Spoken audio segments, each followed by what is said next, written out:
to the republic for which it stands. One nation, under God. Indivisible. With liberty and justice for all.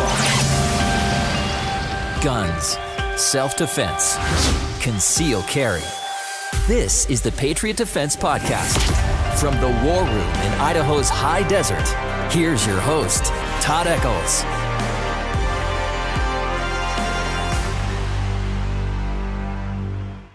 Here we are again. A nice, warm Friday afternoon this time has found us, us three, once again tucked away in the war room in the high desert of southern Idaho, bringing you a podcast. We all look a little solemn today. What's going on, guys? Solemn or Gollum? I'm not sure. Solemn. What kind of movies were you watching today? Yeah. You're precious? My precious. Who's precious? Dean, are you stoned again? I am. my pain was pretty bad today, so I had to take a Percocet just to get over here in the truck. I promise I'll be less manic. I will say that it's generated quite a few calls. So yeah, and I learned how. It's this kind of something I was going to tell you guys before, and I forgot. I learned how to go on my little my deal that we broadcast our podcast on, and I can click on the country, and then I can click on it again, and it'll show me each state and who downloads it, and I can click on each state, and it shows me the amount of people in each city. Really? Yeah. That is so cool. We got some listeners in Chicago. Really? Technology. Technology. Who would have thought? Yes. Hey, I'm not the hippest guy when it comes to technology. And listeners know that if they've listened to the past few podcasts. Right. It seems like it would take 3 steps forward and then 6 steps backwards. Oh, shoot. So, what have you done this week, Dean? Anything second of memory? Mostly, I've been kind of curled up in the corner, sucking my thumb, waiting for the pain to go away from my neck. Typical Dean week? Yeah, typical Dean week. Yeah, it was great. It was perfect. You know. Yeah. Did you take time off work, or did you muscle through work? Oh gosh, I just muscled through it. It's more important to me to be there and help out these people in the clinic than to just. No one will help you though. Oh no, they're helping me. They're helping me. My big problem is I don't ask for the help. I mean, I don't. I just need to sit back and be humble and say, okay, help. But I did see the surgeon this week. I need more help. I need another bottle of Percocet. I didn't refill my prescription, please. But no, I saw the surgeon. I'm going to go in and have surgery on May 22nd. Is it like an in and out deal? It's he keeps you overnight. Some docs will it'll just be same day surgery. Right. But this guy's very careful. He says, I keep you overnight just because. So are they gonna frown on us if we show up with the microphones and the computer and do the podcast live from the hospital? Dude, that'd be awesome. awesome. We should do that. I'm on the surgical floor with Do you think they'd let us? I we don't should know. do like a play-by-play. I don't know during the surgery. I don't know if you want to, because they're gonna probably put me on some pretty hefty. That's why I want. That's why you want to go there. You'd show up, wouldn't you? I'd be there for that. That'd be Me and cool. Mark, we'll show up. We'll even bring you something to eat. Oh my gosh! You should get the munchies or something. Oh my gosh! Oh. I think we could do it. Oh man, I dropped a Skittle in there. All right. So the surgery is pretty interesting because I know this gun podcast. Oh, it's only a 1-inch incision. They go in through the front, so it's right here on my throat. They go 1 inch. And they just kind of go down there, and he says he scoops out the disc space in between the two vertebrae, and he puts in a little cage, and then he fills it up with little bone material, and then puts braces on the sides so the two vertebrae above and below will be fused. I think he needs to put something in you and turn you into Iron Man. Right, serious. Do the whole spine. Just make me Wolverine. Oh, there you go. Right? It's my favorite superhero. Yeah, I want the adamantium fusion there. Yeah, nice in my cervical spine. Your cervical spine. Yeah, so I can be like Wonder Woman, except it's not bracelets; it's my neck. So I just turn around, bing, there it is. So it shoots me, bing, and turn around, there it is, my cervical spine. And you got one hell of a penis for it, right? Yeah, please don't wear the Wonder Woman outfit. Please. Dean's gonna start doing the podcast dressed up like Wonder Woman. No joke. Yeah, I'll have a new crocheted panis carry unit from our friend. Oh shit! He's gonna look like Wonder Woman gone bad, living in the trailer park. If Wonder Woman grew a beard and smoked cigars, the Batmobile is going to be up on blocks in the front yard. Did you see the invisible jet outside? That's right, you didn't. Right. Oh, how do shit, we go from talking about surgery to Oh, comic book heroes? Yeah. right. Anyway, yeah, that's me. Yeah. So you've done nothing besides gosh. cry. Just cry because of pain. Yeah, I'm so sorry. it's all good. And you're missing out on this wonderful weather for gorgeous riding weather. your motorcycle. My motorcycle's still in the shop. Oh. I called them today and said, "Hey, what's the deal?"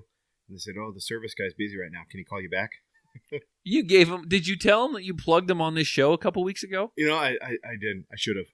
Told him, "Hey, I'm plugging you. You guys are getting free advertising to our 12 listeners." You know what you need to do though? You need to go up there and tell him you plugged him and see if they'll listen to that episode. That was the good episode. That's true. That was a good one. That would be awesome. Oh goodness. So that was episode like 392. Yeah. What are we at now? Like 577. Yeah. So there you 78. go. Yeah. 78. 578. Yeah. I graduated from Filer. I'm having a really hard time With Matt, you know With what? You my could work for the mathematics. Congressional Budget Office. You right there. Yeah. There you go. So, Mark, what have you done this week besides work behind the gun counter? Found out my sprinkler system doesn't have water. No pressure. Well, that's not good. Yeah. It's going around. I shouldn't have had you come over because mine's the same way right Is now. yours in a crap Yeah. hole? Oh, geez. Yeah. I haven't even turned mine on. I'm probably going to do it tomorrow. Oh, hell, you're like 3 weeks behind. I know, serious. Had a guy out this morning to dig a hole because I didn't want to do it because I knew how far down that valve was. So Oh, that sucks. He didn't dig up your stash of guns, no, did he? no, he didn't find that. Is that So on the those other are in s- the backyard, not the front. Okay, big barrel, a bunch of Cosmoline. So, you got any deep thoughts from behind the gun counter? I do actually. I've actually been thinking about this one. Good. Because it doesn't happen very often, but when it does, it's very irritating and annoying. And that's when You have to go to work. That's it. That's it. That plus, every now and then you get those guys that just know everything. And I'll be the first one to admit that I don't know everything. It never happens in the gun world. And- What are you talking about? Yeah, true. Everyone's humble. You know, it's not necessarily what they tell you; it's the way they act. And you know, they're just acting all like they're just badass, and you know, oh, watch me operate right in front of the gun counter with an unloaded gun. You know, and I'm like, dude, you're not an operator. You know, just You're a tone it tool. down a bit. You're just looking at a gun right now. You know. They probably are doing all that with an SCCY in their hand. Oh no! Well, you know, some of them do. I'm an operator. Check out my high Yep. point. Look at my pink high point. Yeah, no, that's the way. That's sometimes that happens, but no, it's like usually the ARs, always the ARs. They just, you know, I'm like, oh wow, you watched a movie, you know. What do they do? What do they explain what they do? Oh, with they're it? all Paint- like- they they're paint all a like- nice picture. Well, they don't, you know, push the mag release or anything, but they flip the gun sideways, you know, like they're Oh, being all jeez. like cool, you know. And I'm like, you know, if you flip that hard enough, you might get that mag to fly out and hit somebody in the face, you know. Sounds to me like they've been watching too many Costa videos. When he goes over to Japan, he starts doing that with airsoft. Yeah. Have you seen those ones? Yeah. So I mean, there's just stuff like that, and the way they're, you know, running the gun, they're all like, you know, and I'm just sitting there like, man, you're not impressing anybody. I'm just not easily impressed, I guess. Maybe that's what it is. Well, them old But- farmers that you got that come in there, they're pretty easily impressed, aren't Those farmers, you know, those are some of the best guys to they? get. I know. I mean, I know. they're real humble. They just sit there and, you know, they listen and I don't know. They're not out to impress anybody. They're just there to. I want to kill a rock chuck. Yeah, pretty much. Right. I'd like to take something out with extreme prejudice, basically. So, You know, Mark, so- I'm just curious. Mark, do you own a black gun? Do you own an AR? I own several. Do you? Yeah. Different calibers? Kind of, yeah. I mean, Well, mostly all the same Okay. caliber, yeah. Mostly 5.56. Yeah. Do you train with them? I'm just curious. I don't know. You know, yeah, I do, but not not extreme. not extreme tactical. No. Dean doesn't have an AR. Yeah. Oh. And Todd, when's the last time you shot your Like AR? 3 years ago. Right. Yeah. And you know what? I still never did clean it. I think Yeah. I don't even think I've cleaned the thing since I've owned it. Gosh. And so I've got a buddy down in Arizona who you know he shoots a bit too, and he's got an AR and he's never even shot it. It just takes Yeah. up space, and he just bought it because of the the craziness with our government. Right. And so he wanted to make sure he got in on it. Kind of why I bought mine, to be honest. Yeah. I got that, and I probably got 12 30-round mags. Yeah. No, I've got magazines that are still in the package. I haven't even opened them yet. I may too. I think I've got, I don't know, at least 8 of them in a package still. So I'm just curious. I don't have a black gun. Well, I mean, I've got lucky enough to have like a Men 2 out of Idaho Falls. They make really high quality polymer magazines, kind of like Magpols, but okay. They've actually sent me a couple to field test. Oh wow! Yeah. Oh wow! And that's really cool. Yeah, and I'm not kidding you. Those things are stout. I put my truck tire on it, turned it, ran it over, did everything. Did you? No, wait, no. The epitome test is: did you put it in a bucket of water and put it in your freezer, and then take it out and chip it loose and then run it? No, because I don't know if it's reliable. Todd knows how I am with my guns. I mean, all my guns look brand new because I am religious about keeping them clean. He's worse. Okay, you're worse than me. Okay. No. There's something. And Mark, I'm going to pick on you a little bit. Mark, when he gets bored, tell everyone what you do when you get bored. What you've done with your handguns. Possibly your rifles too. I don't really blindfold myself. I just close my eyes and he tear puts them them, down. Take them apart and put them back together. Yeah. That's awesome. And I mean, sometimes I've even done it behind my back just for the heck of it. Oh my gosh, that's awesome. just because. I mean, I'm know what I'm smelling here. You bring over. Sorry, Todd. Yeah. You bring over the one that you feel most comfortable with. We'll blindfold you, and we're going to videotape this thing. We're going to record it. Yeah. All right. Take one for the team. We'll post it up on that. It'll be freaking awesome. Okay. We may even do it. Maybe we'll do it live. I don't know how that works, but yeah, sure. No, with this high tech camera right over here. Newfangled that I dropped. That you bought that's never been hooked up.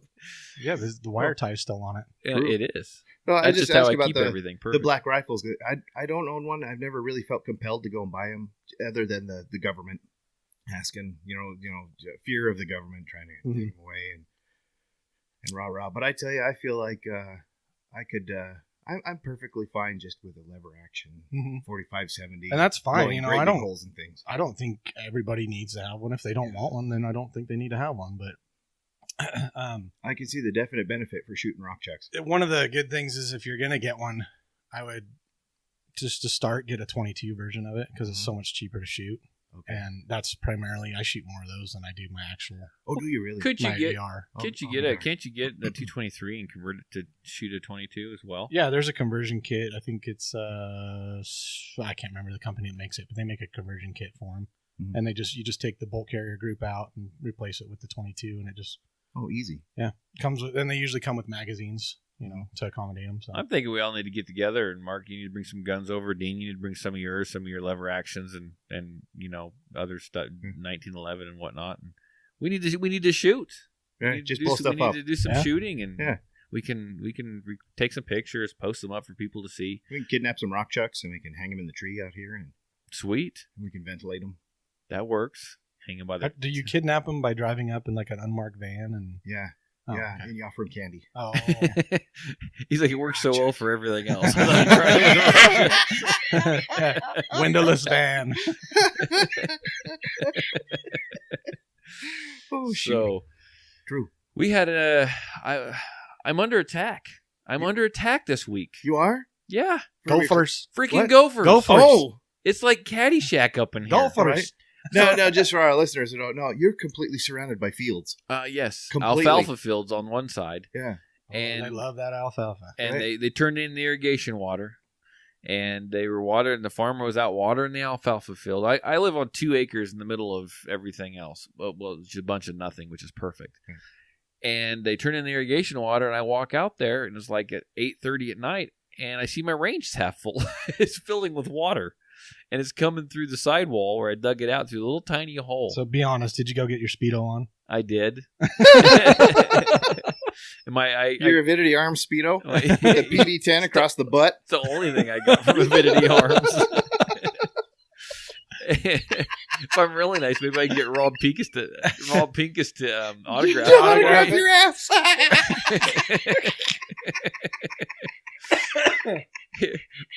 It's a one piece. Autograph this. Don't mind the shaved nipple. No, right? Real big. It's No, I know you text me and you're Sign like, my hey, shaved nipples. you want to come play Rambo? And I'm like, what? So yeah, I go out there and it's slowly filling full of water. So there's not much I can do about it. So when I built the range, we broke an irrigation line. oh, The water wasn't going through it yet, but we had like 3 days to like get it fixed. So we had to dig it all up, fix it, and my patch held last year. It held just fine, and the pipe's running under the end berm. So the biggest berm out there, the one we shoot toward. So as soon as I saw that leaking water, I was like, "Oh my gosh, the pipe is leaking! It's running along the ground." You know what I'm saying? It's backing up, and so I'm standing out there. It was like a cartoon. I'm looking at this hole. It's about the size of a golf ball, and the water is just pouring out of this hole. And so I get staying out through the shovel, and I'm like, I can't stop this. I can't stop it. So I looked down, and there was a rock. So just like a cartoon, in the cartoon where you put the cartoon, something's leaking, and they put a finger on it, and then it starts shooting out somewhere else. Did you do that? I took a rock and I shoved it up the gopher hole, and about 2 foot down, the water starts spraying out another spot. It busted open? Yeah, and I'm like, this is going to go bad south in a hurry. So what did I do? I went to bed. With the thoughts I would figure it out tomorrow. So I went to bed, and I woke up in the morning. It was like 3 o'clock in the morning. I went out there. It's still filling full of water. I'm just like, this is no good. There's no way to drain it either. No. It's dug down. And so I later on that day, I'm driving around. And I called my relative that helped me dig. I said, dude, I need your freaking excavator over here. We need to start digging this freaking pipe up. When can you get here? We need to do it this weekend. At this point, did you still think it was your patch that failed? Yes. Okay. And because I had to go to work, I couldn't try to figure it out. And so then all of a sudden, I thought, I'm gonna stop by and I'm gonna visit Mark, and because the place where you work sells guns, they're like a farm store. Yeah. And I went in and I bought a pump. I bought a submersible pump. I started pumping the water out of the hole. Did you pump it back into the farmer's field? Yeah. So that it just kind of dribbled right back to where it was coming in, and well, it probably. I was just need good point though. Solution. You're just trying Just to get a cycling. solution. I was recycling it. recycling Yeah, your there water. you go. So then the farmer shows up, and he has a new farmhand that's working for him. And he's a kid. He's learning how to do the irrigation.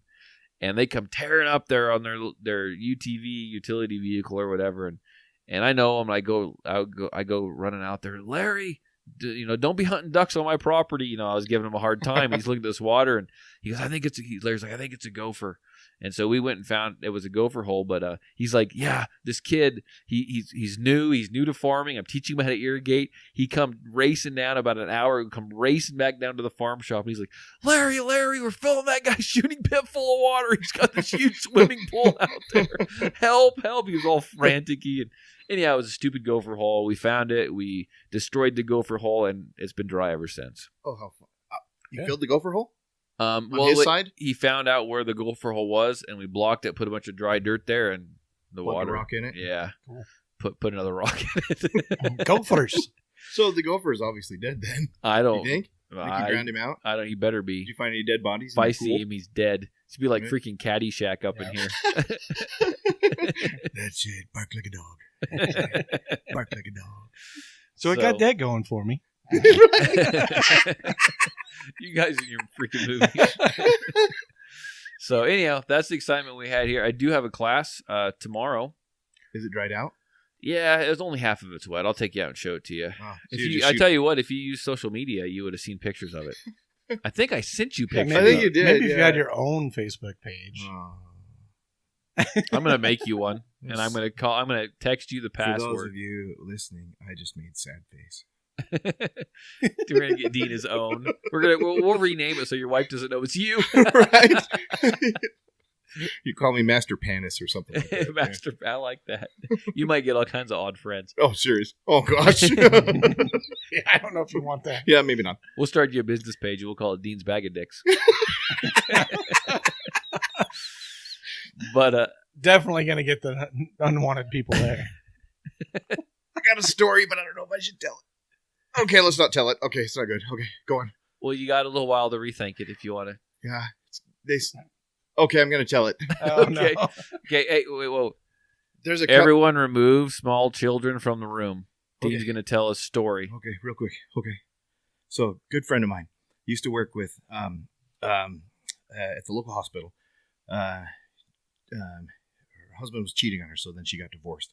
And she found a company online that sells gummy male parts.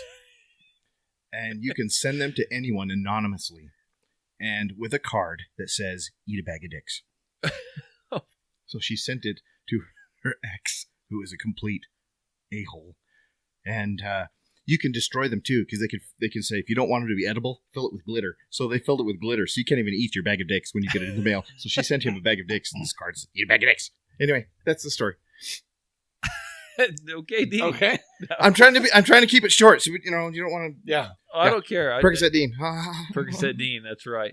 So anyhow, the range has worked out. I got a class tomorrow, and yeah, I'm looking forward to it. I got a class in the morning.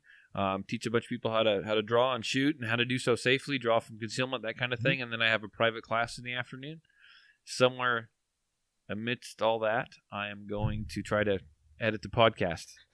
So, and then I got a church party tomorrow night, so I got to go there. Oh, Todd, I'm so sorry. I know. It's okay. It is what it is. Serious. I'll take my gun. I Me think- and my gun will sit in the corner and I talk. think Percocet night, the day of the Percocet show, I had a church party, and I got out of it by coming to here. Yeah, well, Well, that's probably a good thing. True. it's probably a good thing. True. Yeah. Yeah. So, any news stories? There's a news story. Well, I got a news story, but I'm going to hold it off until toward the end because it's an interesting one. Dean, you got any news stories? I'm stoned.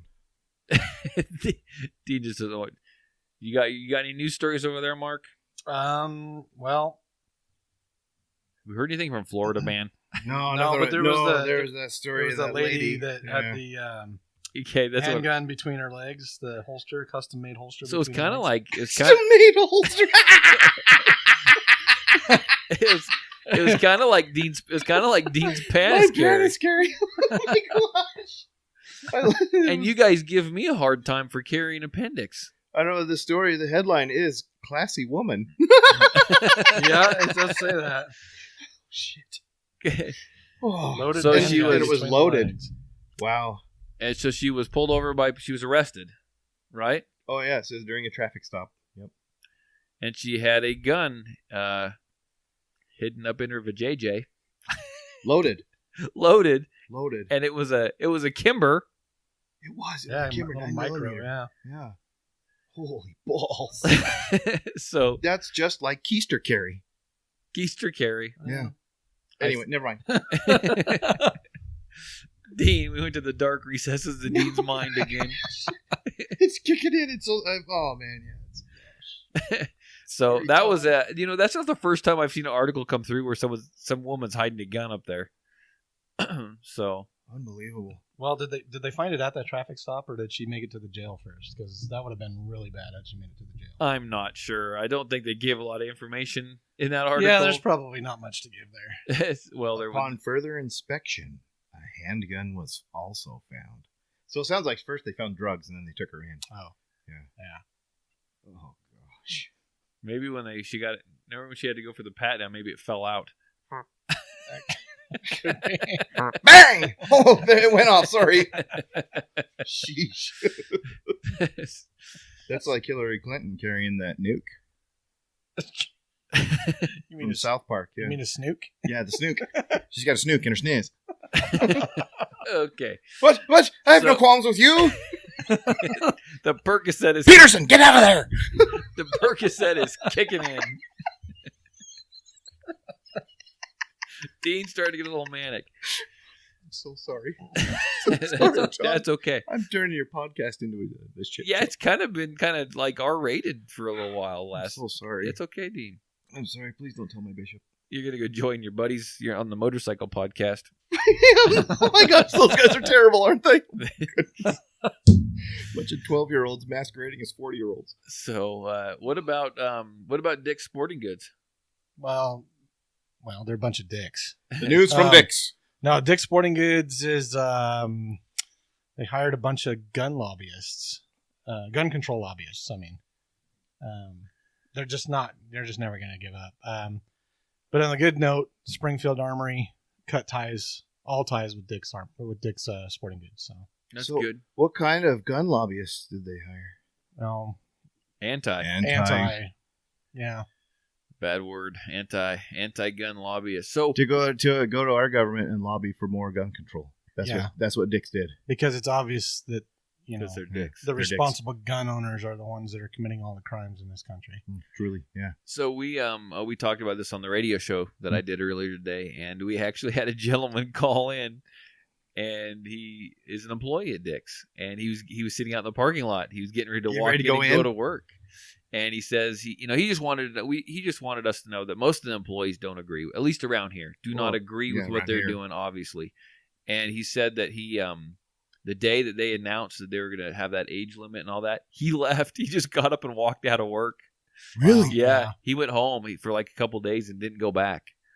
And he just wanted to let us know it's not the people that work there. The people that work there, the employees, on the ground level employees, the people that help you when you go in there, they're just there trying to make a paycheck and trying to feed their families. And we talked about how these banks and these big businesses like Dick's Sporting Goods and whatnot, how it's like they've forgot who actually built them, who actually supports them, who goes in and makes them money, and they've lost sight of that, and they're just looking for the big. They're just looking at way up, but you get high enough up there, you don't see the little people anymore. Yeah, you're right. Don't harass the people at Dick's, the low guys, the workers. And he did come right out and say, don't go after the little dicks. Get the big dicks. It's right. We want the big dicks. Big dicks at Big Dicks. Wait a minute. I don't want any dicks. No, I was going to say, wait a second.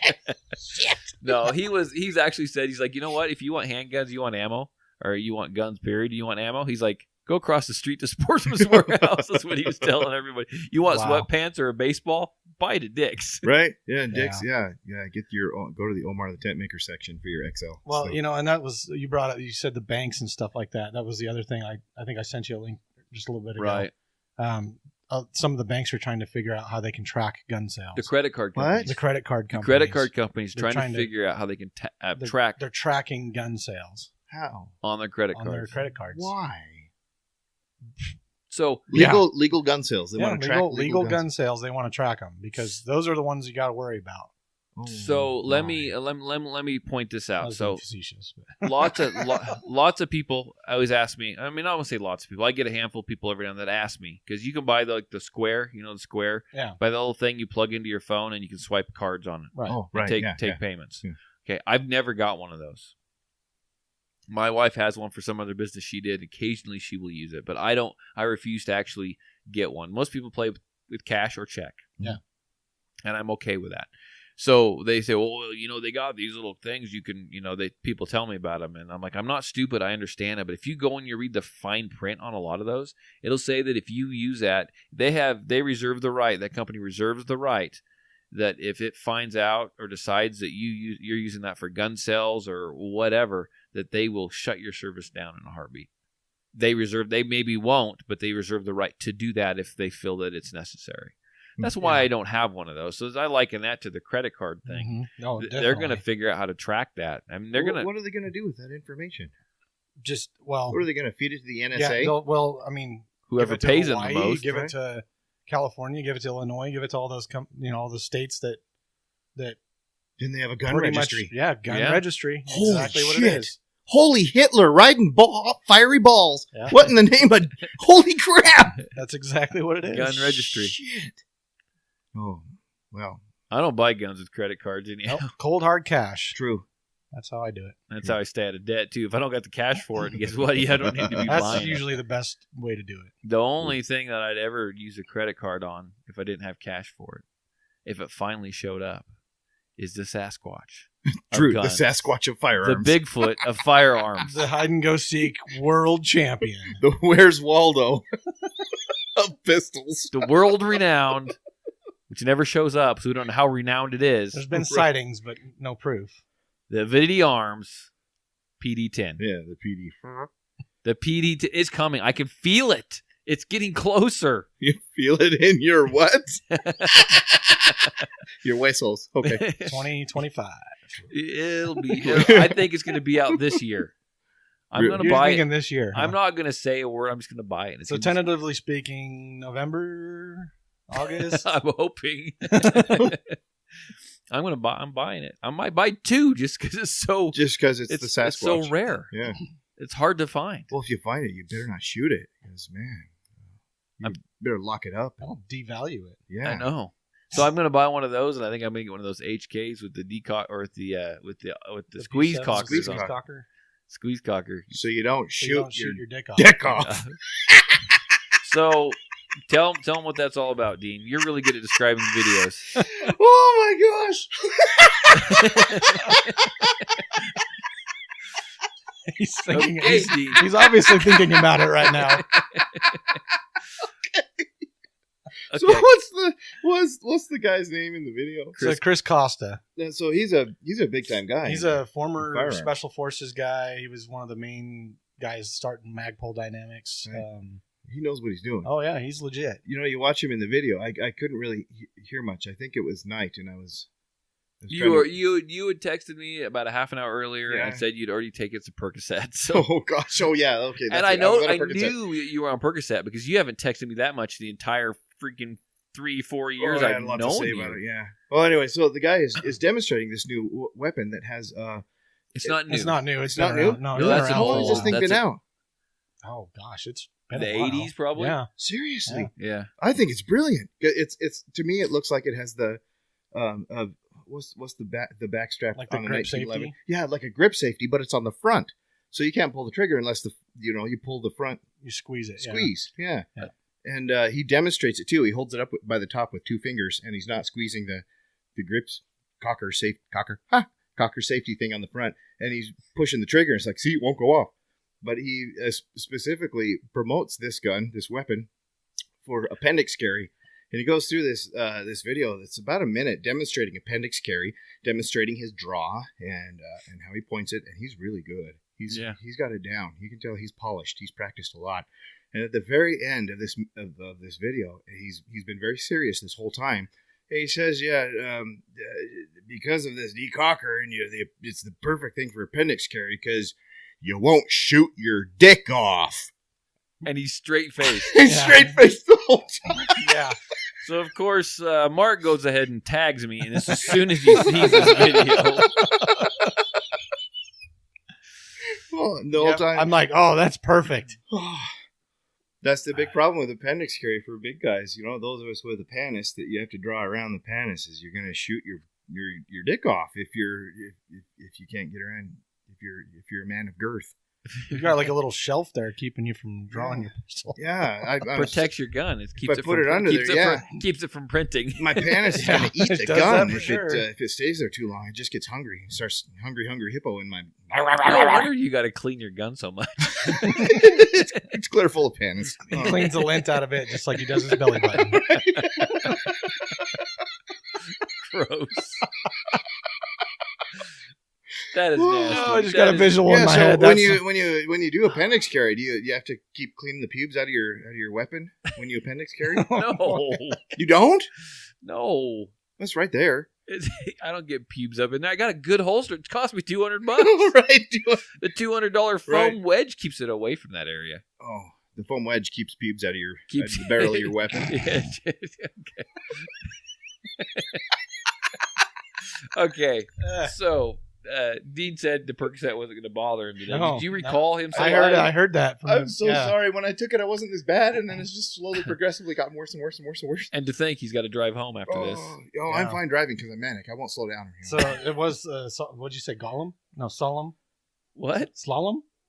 The show at the beginning was going to be Slalom? Solemn. Oh, Solemn. We're all solemn today. Solemn. Yeah, it's far from solemn. Not anymore. It's just a bunch of dick jokes again. I'm sorry. Okay, so that's Dean's favorite joke. Oy. So I got a question for you guys. How much training is too much training? Well, that depends. Practical or tactical? Oh, I see what you did there. I like that. I like it. So you've taken some classes, right? Uh-huh. So. And you see a lot of guys that come into the gun. We talked about this. They think they're operators and whatnot. So they're. I think continuing education on anything is fantastic, right? Absolutely, yeah. True. And is there anything wrong with collecting certificates that say you passed this class and done this and done this and done that and everything else? No, I don't think so. We kind of touched base on this on the last on the last episode. Right. I mean, somewhat, a little bit. Right. I think It's been Philip's question or whatever. Yeah, it's been eating at me a little bit. Yeah. I don't think collecting certificates is necessarily a bad thing, because I think you can learn stuff from every class. Sure. But again, it boils down to the fundamentals, though. Well, yeah, what does the average Joe need? He wants to be educated. He's going to conceal carry. The average person, okay, not the guy who's single. He's young. He wants to act like he's an operator, but this guy's got a family to protect. He goes to work. He goes to soccer practice. He goes to his kids' school performances. You name it. What does that guy need? What does he need? The first thing is keep your booger hook off the trigger or off the bang switch. So True. he needs a good gun safety class, right? Yeah. So a trigger discipline is huge, I think. I said it before. When I'm using a power drill, I keep my trigger finger up there. I mean, it's crazy. But general safety first. Get to know your firearms, like firearms 101 type stuff. Right. I think is a very good thing. Know the difference between revolvers and all that stuff. Do that before. It's kind of get your It's like a good concealed carry class, let's say. Yeah, One get that discusses laws, shooting fundamentals, Right. gun safety, a little bit of mindset, right? Yeah. Mm-hmm. Get your core stuff out of the way before you move up. Right. But- So the next class would be the next good class would be something maybe like, depending on the person, it could work great for everyone. So you've taken your concealed carry classes. Now maybe you haven't shot a whole lot. Maybe you want to concentrate on a little bit of more of the shooting fundamentals, because if you take a concealed carry class, if it's a bigger class, you're going to learn those, but you're not going to have someone one-on-one there with you the entire time going, you Right. do this, do that, do this, do that. Make sure your thumbs are stacked and all. Yeah, I mean, Right. So really concentrate on Right. private class, Yeah. let's say. And then you could go to a class where you might learn how to draw and fire the weapon Mhm. correctly, safely, from open carry, from concealment, that kind of thing. Right. That makes sense, correct? Yeah, you're not just going to True. jump straight into shooting from behind a car. Rolling and around getting on off the the ground. X. Yeah, Yeah. it's Shooting over the dead body in front of you. Yeah, Yeah. yeah, yeah. Medic. Anyway, no. You can't just jump into something like that, especially if you want to be safe. And I'm huge on safety, so. Well, and I teach classes, okay? I teach different classes, and my motto is practical, not tactical. So I'm not the most tactical guy out there. Okay, and if there's something I can't do, which there's a lot of stuff I can't do, I'll send them somewhere else. Someone else can do that, teach them that stuff. I'm okay with that. Like how to clear a room, how to... Yeah, I mean, whatever. that stuff's fun to learn. Don't get me wrong, and I'm not knocking anyone for wanting to learn that. And if you got the time and you got the money and you've got the want, go for it. I'll tell you, this is a good story actually. Okay. At the college here in Southern Idaho, the College of Southern Idaho, they have a post training class or post academy class. They have a training scenario deal. It's this huge screen that has a projector that projects this whole deal on it. Right. You walk around with a dummy Glock that has a laser thingy in it that, it recognizes where you're shooting on the screen and stuff. And they run these scenarios. They run school shootings. They run, office scenarios where, somebody got fired and they went nuts or something, but it really, without putting yourself in harm's way, it really gives you an idea of thinking. You have to think about things. Like, you have to think about everything. Right. Your background, your surroundings, everything. What's in front of you, what you can hide behind, anything like that. And that scenario it's so real that it's almost scary. Right. Because you're seeing people running by you. They're trying to get away from this active shooter, and you don't know who's got the gun. They're just people running everywhere. Right. And so it's not going to be a perfect scenario every time. So if someone took the basic classes and they could work up to something like yeah, that, you can work into that. That would be perfect. Yeah, it's totally. It's not a beginner thing. I mean, even I had some experience in it. Going into that, scenario deal, and I was even at a loss of what to do. Right. So it's definitely not something you can just jump into. You have to start small, work up. Right. But then keep going back, because that's where you're really going to retain all your muscle memory and everything is from the beginning. So repetition is really repetition, important. Repetition, and I think going slow is really important. Oh, I mean, not just not just progressing slow, but like when you were teaching me how to draw, you start really, really slow till you get the muscle memory down and slowly work your way. You work through the stages, yeah, and then when you get it, you start smoothing the stages out so it's not so clunky, and then that's how you go. I think it kind of works the same way with trigger pull as well. Learning a good good way to manipulate your trigger. You go slow with it till you can feel the place where it stacks up and then where it's going to break, and then speed up as you need. So what gets me is I see these people just stacking up these, and that's fine if they want to do it, but just stacking up these certificates of this and that, taking classes that are, in my mind, kind of not needed. Does that make sense? Yeah, for the average Joe. Well, you're not going to be carrying a first aid kit on you all the time. I mean, that's for sure. Right. And who carries a fanny pack anymore? So anyhow, I just see people stacking up certificates that I don't think they need. If they want to go do it because that's their hobby, go for it. But the average Joe, I think he needs a good concealed carry class, a good marksmanship style class, some draw and shoot, and if they want to move on. But the key behind it all is they need to take 3 or 4 of those classes like that. They need to take what they learned and they need to go out and they need to continue to apply it, continue to practice it, that kind of thing. And time behind the trigger is very good too. I mean, right. And so one of the things, and I've never done this just because I give my classes on Saturdays, so I don't go out and do stuff like this. And I know a pretty good guy that we could get in here, and we should actually have him a guest because he got into it about 2 years ago. But he's into concealed carry, into shooting, into firearms.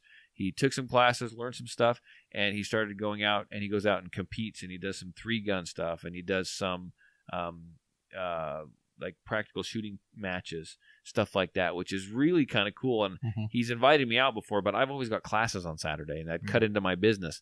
But if a person wanted to go in and do something like that you always have to work on your safety. You learn how to move with your firearm. You learn how to draw your firearm. You learn how to shoot on the move because you're trying to hit steel and get times or hit targets and get and get times and stuff. So something like that for the average Joe, something that the average guy could look at doing. The average whoever, the average gun owner. Yeah, and that's a really good point. You don't have to spend a lot of money to become proficient. You don't. Taking all those classes and stacking up certificates. If that's what you like, go for it. Yeah. But if that's it, by all means. It is fun. I mean, some of the classes are fun. Some of the 3-gun stuff is fun. It's not. I mean, there's techniques to everything though. Like even walking backwards. Oh yeah. While you're shooting, there's techniques to it, and you don't trip and fall. Yeah, so you don't trip and fall. I mean, shoot your dick off. Exactly. I mean, there's just all kinds of stuff out there that you can't. If you don't train for it. I'm not going to say you're not going to be able to handle it, but it definitely helps to train. Oh, it always helps to train. Train practically. Yeah, but it's not always going to be a tactical scenario. You need to know how to run, jump, roll, and reload and shoot, 6 shots and 4 magazines in like 2.3 seconds. Right. Yeah. I mean, I don't plan on getting into a firefight. Right. So you don't? I mean, unless I'm on like the video game or something. But right. Well, hopefully you don't have to reload. Hopefully it's not a firefight. Right. It's more just going to be to defend me and my family. Sure. I'm not going to go take on somebody with 8 rounds or whatever, when they're rocking an AR or a submachine gun or something like that. I don't know. I mean, even a shotgun, I'm not going to take on somebody with 8 rounds. Right. You're just going to piss them off. Yeah. So true. Good discussion. Very good discussion. There was something else I didn't make a little list with notes on it today. Grab the phones. Grab the phones. I'll explain I'll explain how this podcast works. So what it is I go throughout the week, starting probably since we did a podcast today, starting tonight or tomorrow. If I find interesting articles or interesting things to talk about, I go into the little notes section. I didn't do that this week, but I typically go into the notes section on my iPhone, and I start posting up links and writing down my thoughts about what I want to talk about and whatnot. And then I send them all out to these guys, and I usually print off a list. And you should see them. They're just both staring at their phones, looking through, what can we find? What can we find? What can we find? Okay, what about consulting? You've been asked to do some consulting here, Todd. I don't know if I was asked to do consulting or if I was asked to give up trade secrets. I'm not sure exactly what I was asked to do, but I want to say, when I started this business 5 or 6, I don't mind helping people. I don't mind talking with people and answering questions, but I started this about 5 or 6 years ago, and you know what? I had to do this on my own. I had to figure out the insurance portion. I had to figure out a range. I had to make the phone calls, do the legwork, so I had to find an indoor range. I had to get certified. I had to figure everything out. I had to figure out advertising. I didn't have any money when I started this at all. I mean, or I had money, but I didn't have money to do this. Okay. Mm-hmm. I actually took a little bit of a loan out from our family checkbook and paid it back as I went. Your wife let you do that? Yeah. Your wife's awesome. So I had to build my own website. I've never done that before. I had to learn. I was on Facebook, but I had to learn how to do Facebook and business pages and Instagram and all that. Well, now you're a teenager with your that crap. It helps. Internet wizard. I've actually thought of paying my daughter a little bit of money and giving her the passwords and having her keep up on social media. Yeah, having her do all the social media crap. Yeah, because I'm on my phone all the time. But I've learned as I go. I've learned how to instruct, how to teach, how to do it safely. I've learned if as I instruct, if someone's having a problem with this is probably the reason why, and how to fix it. That just comes with time. It comes with experience. And I've had lots of people ask me questions. Hey, I want to do this, or I don't mind answering some questions. But you know what? I'm not going to give away all my secrets. You're going to have to. I don't mind helping a little bit, but I've had like 5 or 6 people get a hold of me in the last month or so. And you don't know unless you ask, okay? And I'm never going to be rude about it. I'll help you out a little bit, but I'm just not going to give away everything. Does that make sense? Yeah, because if you had to do all the legwork, then why wouldn't you expect them to do it? I mean, and in a sense, and depending on what a person's doing, they're some people are going to specialize in this, some people are going to specialize in that. Oh, I'm not going to do what you're doing. I'm going to do this over here. I'm going to do that over there. You know what? You are kind of cutting into my business, because those people that might come to me could possibly go and spend money with you. And I know that's just the way business works, but you don't see someone from Target going over to freaking Walmart and nosing around and saying, how do you guys do this? Who do you order this from? How do you get your low prices? That kind of, you don't see that going on. No. Am I right? Yeah, no, exactly. So, I mean, it is what it is, but interesting thing, when you're an instructor, you're sometimes in certain businesses, you're everyone's friend. Does that make sense? No. And I know you have people questioning how you do things in your classes. Yes, that happens a lot too. I happen to think that the way you have it structured, where you break it down and do groups, and I think it's the safest way to do it that I could see. I mean, I don't know any other way to do it. I've done it other ways too. It took me a year or so to get this, to get the system. When I have like 30 people in the class, I have a certain system of you've seen how I do it, Dean. And it's been a while since you've helped, but I might have actually tweaked it since then. Yeah. But you've seen how I do it most recently. Yeah. And it's taken a lot of time for me to get that figured out. The best way to do that, right. the less handling of firearms, the less unsafe practices, I guess. So when people come into the range, I don't let anyone just sit there and get their guns out and start swinging them around and showing their buddies. That's unsafe. When they come on the range, they set them all on a table. Nobody touches them. You don't touch them till I assign you a lane, till you bring your bag, your ammo, your guns up to the table. That's where you handle your firearms. I don't need people loading magazines in the back, because you just don't know if they're going to get their full gun out or not, Yeah.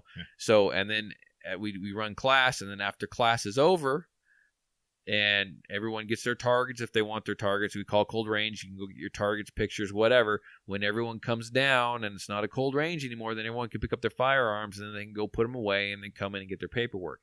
It's the less handling of firearms. Does that make sense? True. I need to be... People look at me like I'm just being a control freak, but I have to have complete 100% control over those firearms. Yeah, because it's liability. It's a safety thing. Yeah. I care for my safety. I care for everyone in the class's safety. Yeah. And people get irritated with me when I do my drills, and this is just for it's different in the other classes, but this is for the concealed carry permit class. I have drills and they're set up for 7 rounds. Each drill is set up for 7 rounds, and I have these guys come in with fully loaded magazines, 16 rounds, 20 rounds. I've had people show up with freaking happy sticks and 30 rounds in them, and they get pissed because I make them unload the magazine. They're like, "Well, I just want to shoot." I said, I'll just shoot 7 rounds. I said, "No, you won't." I said, "You're going to unload that?" "Well, it's happy sticks all I had a guy do that. All he brought was a happy stick? Yeah, this is the happy sticks all I got. I'm like, "I don't care. You're going to freaking unload it. You're going to load 7 rounds into it. And when that gun's done, you're going to take the empty magazine out, and your gun's going to be locked back, and I'm going to know that gun is empty. That's the way it runs." Yeah. That's the way I have to run the class. Everybody does it the same way. I can't give in just because you want me to do a certain thing because you don't like this way. And don't come up to me during class and tell me that I'm getting on a rampage now, and tell me that you think there's a more efficient way I could be doing this. I mean, if you want to text me later on or after class, whatever, and I'm probably going to listen to you, and I'll be nice, and I'll smile, and I'll say thanks for suggesting that. But you know what? I'm not going to do it unless I can obviously see a big safety issue. This is the safest way I have found to do it. It works out well, and that's the way I'm going to continue to do it. Don't try to tell me how to be freaking more efficient. I can't be more efficient at this point. And be safe. I mean, can I? I don't think so. I like the way you do it. I like the way it's structured because it's more safe that way. Even the way we're doing it, there's still, somebody's trying to walk away from the table. I have to stop them and say, "Hey, make sure you take your mag out or whatever." Yeah, I need to be able to look at that table. Still things but if you did it any other way, you wouldn't be able to see everything. And I'm very regimented about how I do it. So this is the way I say it in class. I'll go over it. Everyone step up to the table and load 7 rounds into your magazines. I mean, I say this over and over again. Right? No, it's load exactly 7 rounds into your magazines. Do not insert the magazines into your guns. You load 7 rounds into your magazines and then step away from the table. If you're shooting revolvers, load 7 or 6 rounds. If that's all the revolver will hold, I do that to screw through. You're prejudiced. Yeah, I am. Load 6 or whatever, load those rounds into the cylinder of your revolver. Do not close your revolver. When you are done loading, step away from the table. Okay, everyone gets done loading. Group 1, step up to the table. They all know what the drill is. Group 1, step up to the table. Do not touch your firearms. You stand there. Do not touch anything. I don't let them touch anything. All I've said is step up to the freaking table. Then I say eyes, ears. So touch your eyes, touch your ears, look around, make sure everyone's got their safety gear on because some goofball will take their freaking ears off because they can't hear, which is fine, and they'll forget to put them back on. So eyes, ears, look around. Okay, range is hot, fire when ready. Right then, when you hear that, when I say that is the only time you are allowed to touch your firearm. You pick up your magazine, you insert it, loaded magazine into your firearm, you release the slide, you shoot the drill, bang, bang, bang. Slide locks back, you're empty. Keep the gun pointed down range. Take your finger off the trigger. Take the magazine out of the gun. Set everything on the table. Keep the gun pointed down range and step away from the table when you are done with the drill. I think even my voice inflections are exactly the same. Pretty much. I've done this so many times. So through all this experience of you building up your business like this, do you think it's made you a better instructor and more aware as you've gone through this process of learning how to do it? I think it has. I really think it has. I mean, even when I'm not in a class and I'm out shooting with people, I find myself being the instructor. Does that make sense? Yeah. But I know you try not to as well because we've been out shooting like with family. Usually I'll say, "Hey, can I say something? I don't want to come off like the know-it-all. You don't want to be that guy." Yeah, but I'm always big on the safety, and but as doing this over and over and over again, of course, over time you're going to just become a better and better instructor. And I can look at someone, depending on who the person is and how they're shooting, I can usually tell you what the problem is. Why are you shooting this? Why are you shooting like this? Why are you flinching? I can tell you what the problem is.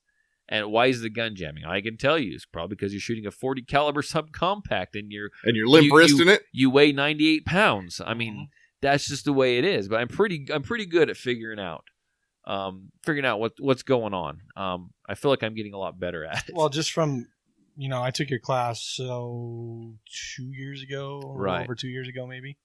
And from just then till now, it's not that much different, but it is I think it's more efficient than. Of course, we did have a big class that class. We did, but I was still doing it differently then. Yeah, I think I had one whole group would shoot their 100 rounds, and then another. Was that the way I was? No, doing we were doing the 7-round deal, but it was it just didn't flow very well. Now I've taken hardcore control over everything. I mean, now from then to now it's flowing a lot better. And that's why when I say my commands, that's why I say them the way I do. Now I don't want to sound like I'm irritated but I do the inflection in my voice.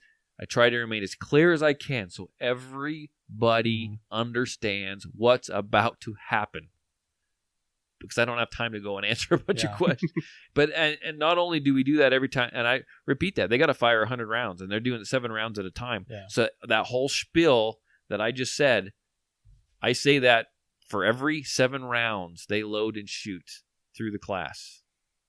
That's a lot. Right. I mean, do the freaking math. That's a lot of times I'm saying that. Mm. So how does this apply to an individual? So I'm seeing structure. Right. Very good structure. Focus on safety. Like if you're going out with yourself, or you're going out with your family, or you're teaching your children. Because I know we've had questions about how do you teach kids. Right. Structure. Go slow. Yeah. Do it the same every time. I think with kids. Especially consistency is very key. Oh yeah, you have to be. You have to be consistent. You can't just here's a box of ammo, here's that, go have fun, come back when it's empty. You can't say one time do it this way, another time do it this way. You have to just same every time. Yeah. Otherwise, you're gonna lose it. Well, when I take my son out to shoot, and he's 12 years old, and he can shoot some of my handguns. He does limp wrist them, so we don't load a full magazine. It's like 1 at a time, maybe 2 rounds. Mm-hmm. But I don't sit there and repeat to him, load 2 rounds. Oh, right. Step up to the table. But I stand right there while he's shooting, and I tell him what to do. Okay, here's your grip. Okay, put your magazine in, release the slide. And it's the same way if you're out shooting by yourself. Those are kind of a mental. When I go out and shoot, and I'm just doing basic bullseye shooting, I go through like a mental checklist, really, really quick in my head. What's your mental checklist?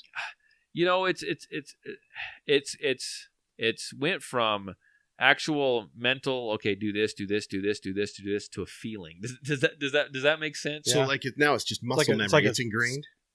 Seventh sense or whatever you call it. Yeah. So what I do. He's trying. I'm trying. But so what it is when they start off, it was stance, grip, sight, trick, all that stuff. Just go down the order, and then when everything was right, just squeeze the trigger. And so now it's to the point where you just I actually blank everything out. If I'm just sitting there bullseye shooting, and we have sometimes we'll go shoot, have like a little competition. Let's say you can do this, or split cards. We've done that before. Yeah. But it's just I block everything else out, and I just go by feeling. Breathe. I get the gun out if I'm doing bullseye shooting, and I'm just like, okay, everything looks good, and squeeze the trigger. True. That's all it is. It's just it goes from reciting it to muscle memory. And if I ever get to a point where my shots are start flying, I'm trying to do bullseye shooting, and my shots are off, then I go back to verbally doing it in my head, and make sure I'm back on the right path. Refocus yourself. Yeah. Yeah, and it's the same way I taught my kids how to shoot when they shoot on the trap and skeet club. It's the same way I would do it with them. I'd say, okay, they'd shoot one, they'd break it. I said, man, that looked perfect. Your stance was good. You followed through. You squeezed the trigger like you're supposed to. Everything. You followed the bird just right. Do that over and over and over again. Remember how that felt. Do that over and over and over again. Every time you say pull, and you'll hit the freaking bird. True. And if you don't, it's because you did one thing wrong, and you just have to figure. And a lot of times, what that teaches them when it comes to shotguns is they'll pull up, they'll shoot, they'll track it, they'll shoot, they'll miss, they'll look at me and say, "I was behind it, I was over it. This is why." So they start to diagnose their problem. Exactly. Nice. And one of the best tools, if you're even out helping your family shoot, rifles, shotguns, even handguns, one of the best tools is your cell phone. What you do is you record them. Mm-hmm. You record them, and then they'll say, "Well, I'm not doing that. I'm not doing that." And you say, "Yes, you are. Yes, you are." You record them, and then you play it back for them, and let them see what they're doing. Right. And then they will fix it. That's interesting you say that, because when it comes to playing music, and especially playing a stringed instrument, it's very important that you keep proper structure in your the way your body looks. And they taught us in university, always practice in front of a mirror. Oh, so yeah. you can see exactly what you're doing wrong. So it's a perfect way to diagnose how diagnose what you're doing. Because for me, playing bass, you got to look pretty too. Right. Not only you got to feel right and sound good, you got to look pretty when you're playing. So like bow placement on the string, finger position, all this position. Same thing when you're shooting a firearm. You need to have the correct position. How does your back look? How do your hips look? How are you bending your knees? Are your feet shoulder width apart? Right. Yeah. Do you have tension somewhere in the system? Is your shoulders cocked? Is your head to the one side? Are you? And you can do that with drawing a firearm, an unloaded firearm, if you do in the sight in front of a mirror. In front of a mirror. Have you exactly. ever done that? Yeah. Yeah. You can draw a firearm in front of the mirror, and snap caps have been great for. Explain about our last class. Well, you've already explained about right, that gal, but how much did that help her? It did, because she was able to practice loading the magazine. She was able to practice racking the slide. She was able to, I don't know if she did, but if you want to pull the trigger, you perfectly can, to where the point you're not going to discharge the round. Right. But I found that pulling the trigger helps because you're not anticipating that recoil. So you don't dip. Right. Because a lot of people dip right before they, to try and anticipate that recoil. They're trying to counteract it. And that's like the number one thing I see with new shooters is that first shot, they get pushing it and dipping gun shy, as it were, So I haven't done it for a while, and I'm always real careful when I do this in class. But if I know someone's like flinching like hardcore, and every now and then you get those people that don't believe they're doing what they're actually doing, and they'll kind of, they won't get mean with you, but they'll argue, they'll disagree with you. And it's like they aren't going to fix it unless you prove to them that's what they're doing, unless they see it for themselves. Mm-hmm. And so I don't know if you've been in class when I've done, I don't know if you have either, but I'll take them, and they think, some people I think have gotten a little perturbed with me at first, and then they realize I'm just helping them, because I do it and everyone's obviously watching what I'm doing. Mm-hmm. And I'll reach over and I'll say, hey, can I see your gun for a minute? And I'll say, is this your ammunition? And I'll grab like 2 rounds. And I'll talk to them about something random, take their attention off me. And I'll load them into the magazine. And then I'll take the magazine and I'll unload it. And then I'll slide the empty magazine into the handgun where they can't really see. I'll say, hey, I'm going to have you shoot this for a minute. And I'll point the gun down range and I'll release the slide. And I'll say, okay, there's 2 rounds in there. I want to watch. I want to make sure your form's good, or I want to check this. And they'll be unloaded, but it'll be cocked. And they'll pull that trigger, and I'll say, just take it easy. Act like, it is loaded. You just take a shot, take a bullseye shot like you have been. And they'll get out there and they'll squeeze that trigger and they'll go, bam, and they'll dip. Right. They'll flinch, and nothing will go on. Oh, my gun didn't work. I was like, but no, that's not the point. Did you see how bad you flinched? Yeah, I saw that. I said, yeah, your gun's empty. I didn't actually load it. And they feel like I'm picking on it, but that's the only way some of those people will learn what they're doing and will correct it. Mm-hmm. Another fun drill. Oh, I'm sorry. Go ahead, no. Another fun drill is if you do have snap caps, give your magazine to your buddy and randomly put snap caps mixed in with your magazine. Sure. So then you'll be going through bang, bang, snap. And you'll be able to see if you have a flinch, if you're dipping. Yeah. I hate lasers. Right. Absolutely hate them, but they are training tools. They are a great Training training tool. tool. Yes. Because you can see right before you pull that trigger where Where if it's going right, down, north, south, whatever. What's really fun with lasers is people bring them to class, and they'll, because a lot of times you can buy guns now with them already installed. It's like a package deal. They'll want to use their laser, and I'm like, yeah, turn the laser on. Let's see what happens. The laser is it's going everywhere. It's all over the place. It's like they're teasing their cat with it. And the ones that do that do hold steady with the laser and they pull the trigger, it's like they haven't dialed it. People don't understand. You've got to dial that laser in. They give you the tools for the distance. You got to make everything converge. And they don't do it. And their laser's here and their shots up there, way up there. And I'm like, this is why you need to rely. Oh, they do that in the store. They look down the sights and they look where the laser's at, and they're like, "Well, this isn't even on." I'm like, "That's why they give you the tool. You adjust it for." Yeah, I'm not a big lasers are cool, I guess, but I've been always going to get one, and I just never have because it's like, just use this use the freaking sight. So I hate the lasers. lasers can be cool if you want to like shoot around something. You know what I'm saying? Let's say you were laying on the ground or something, and you had to use your firearm, and you didn't want to square up to the target, or you couldn't. You know, if maybe you're just one-handed and you get the laser, you kind of have an idea. You can throw those bullets. You shoot like a crip. Well, actually, have you ever seen like combat footage from Afghanistan or whatever from the actual Taliban people? I haven't. So they shoot from behind the wall, and they don't aim or anything. They just stick their AK up above the wall and just start firing. Just start spraying? Yeah. That's how they shoot. I mean, they won't even shoulder it and aim most of the time. They're just that scared of getting hit? They don't want to get hit. I mean, I don't blame them, but you know, at the same time, yeah, coming up against the American Armed Forces, not gonna be beneficial. Not very effective. They want to hide. Yeah. What a bunch of blowjobs. You could do that. You could run, but you can't hide or whatever it is. But your voice, Right. Do you feel lucky? So I'm trying to think of some other. What else have you seen go on in the classes that either amazes you or you've seen that you see as a pattern? The grip.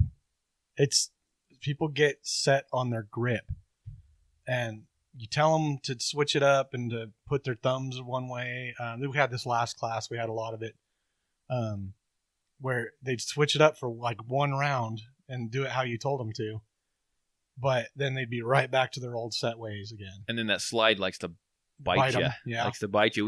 We got first blood in the last class. That slide bit that poor guy on his thumb, not his nipple. On his thumb. No, only on my nipples because they're so shaved. They're so shaved. So okay, you could say it, but don't say it like that.